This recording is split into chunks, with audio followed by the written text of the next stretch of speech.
Around my senior year of high school, I started helping out my dad with work. He is a truck driver and he would just do little local jobs like to Santa Barbara or to San Diego. One day there was a job all the way in Calexico, which is a small town like on the border of Mexico and California, hence the name Calexico. No one wanted to take the job, so he decided to do it. It was quick, it was easy. Well, that's what we thought it was gonna be. So we start driving down early in the morning. We don't get traffic till later on, but it's because little accidents or just people being nosy and turning their heads to see what's happening. Well, we get to the factory. It took about 10 to 15 minutes to get the truck loaded, and we're out of there. On our way back, we're going through this road, a very nice green road, beautiful scenery.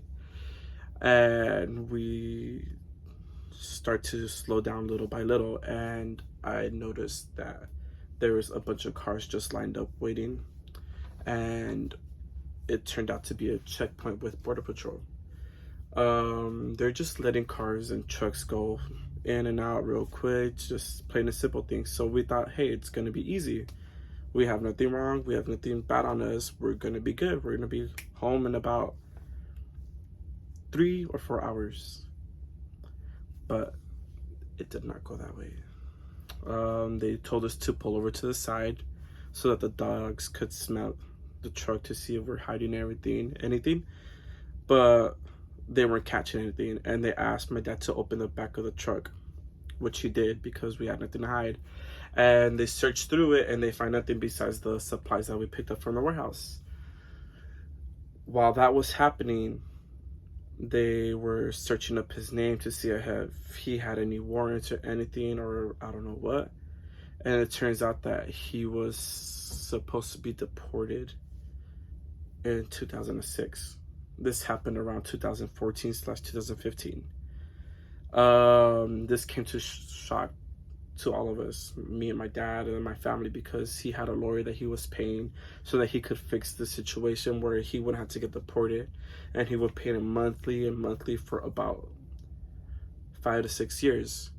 It turns out that the lawyer was not paying the judge and all the fees and all that. He was just keeping the money to himself, and he did it to about 6 or 7 other families.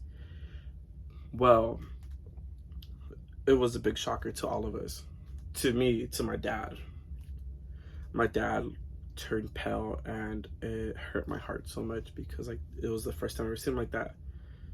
He was close to passing out.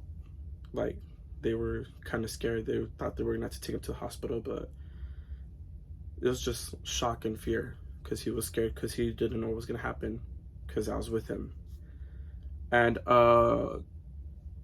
Border Patrol car pulls up, and they put my dad in cuffs, and they put him in the back.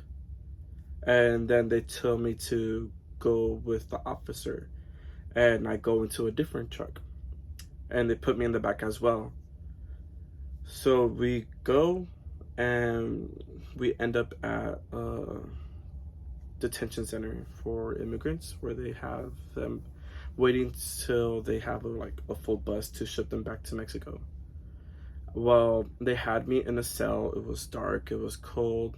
They treated me like I was being sent away, even though I am an American citizen.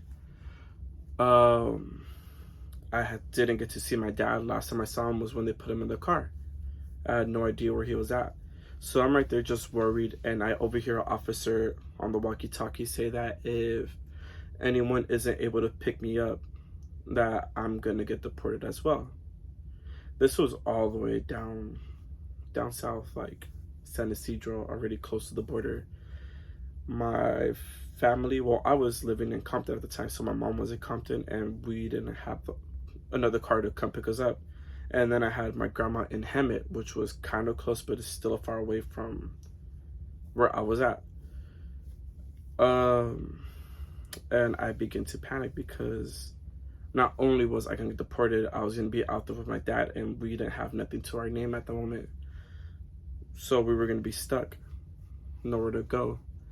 And hours and hours are passing, and it was just happening so fast. Well, a couple minutes pass. I don't know, minutes or hours. It's just cold and quiet there, so you can't really tell. I hear on the radio, oh, they're here for him. And I turn really quick and I get nervous. I'm like, who's here for me?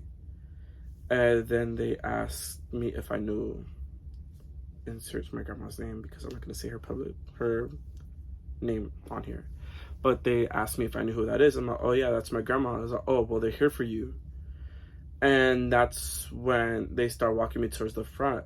And I was like, can I say bye to my dad?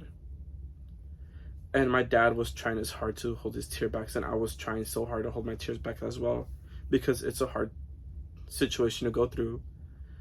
It's like one day you're just living life, doing work, and next thing you know, you're just being torn apart.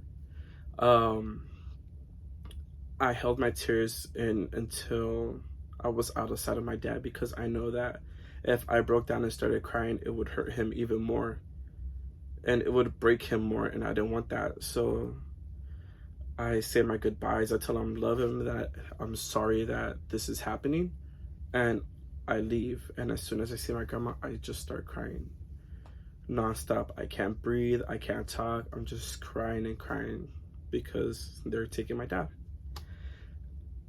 And ever since then, I've learned to cherish every moment with my family, because anything could happen in a split minute. You never know when it's going to happen. And just make sure you tell your family that you love them and that you care for them, because who knows what happens next.